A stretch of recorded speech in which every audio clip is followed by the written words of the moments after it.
Before we start VLSMing again, we need to decide what the next network number is going to be or what the next subnet number is going to be, because we were given 210.49.29.0, but obviously that can't be our subnet number for all of our subnets. That just would not work. So what would work? All you need to do is add 1 to the broadcast address that you came up with here, because that way you're not wasting any addresses. You're going to the very next slice and saying, okay, I am picking up where the last one left off, and that's going to be 210.49.29.32.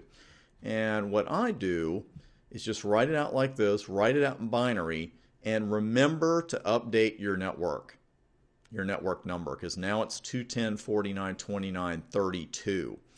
So let's see, our requirement for network B is to have at least 10 valid host addresses. What's the lowest number of host bits I can get away with and meet that requirement? 2, 4, 8, 16, 4 bits. Because that would give me 16 addresses. 2 of them I can't use on host, so that's going to leave me 14 valid host addresses. You could use your discretion in the real world there and say, well, do I want it to be that restrictive? Do I want to back off one? But for our example here, we're going to say that's perfectly fine with us and say at least 10 valid host addresses, because that's certainly what an exam question would say. It's like, okay, we just want 10 valid hosts. So if we need 4 host bits, obviously, we got a lot of ones there.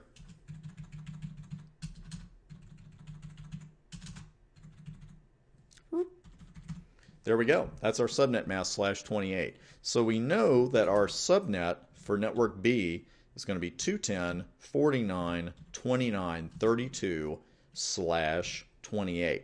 We also know the subnet address itself will be 210.49.29.32. What's the broadcast address for the subnet? See, you thought you were never going to use that again, didn't you? You thought you'd just use it on the exam. This is real world. This is as real world as it gets. Well, our broadcast address is that our 4 host bits are going to be set to 1.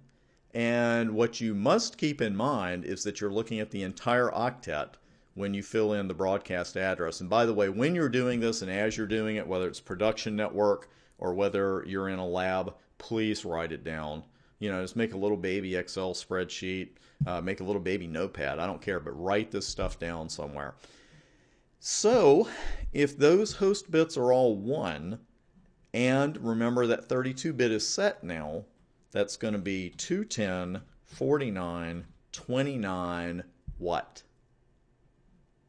8, 4, 2 ones are set. That's 15. That's going to be 47. And there's your broadcast address for that subnet. Now, the reason I'm being so persnickety there, whatever you want to call it, every once in a while, especially when people are just starting, they concentrate only on the host bits when they're coming up with that value. And they'll look at that and say, okay, my broadcast address is 15, because they're not looking at the fact that there's another bit already set in the network number. So just a quick warning here. If you come up with a broadcast address that is backwards from the subnet address, you need to look at it again. And if you're looking at a subnet address of 210.49.29.32, it is impossible for the all ones address to be 210.49.29.15. It's got to be something higher than what you're seeing in the subnet address.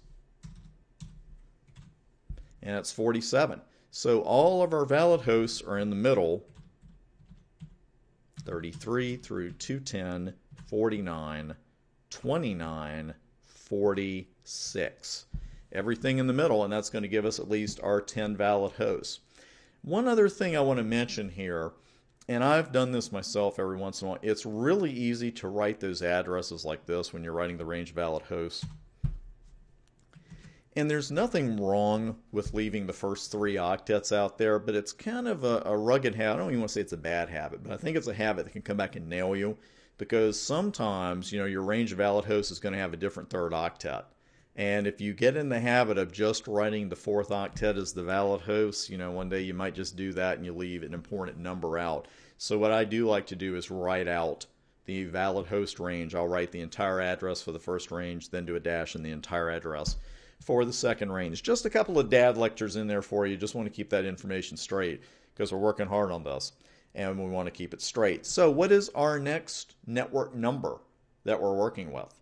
It's one up from the broadcast address, and that is going to be 210.49.29.48. And we will pick up right there on the next video.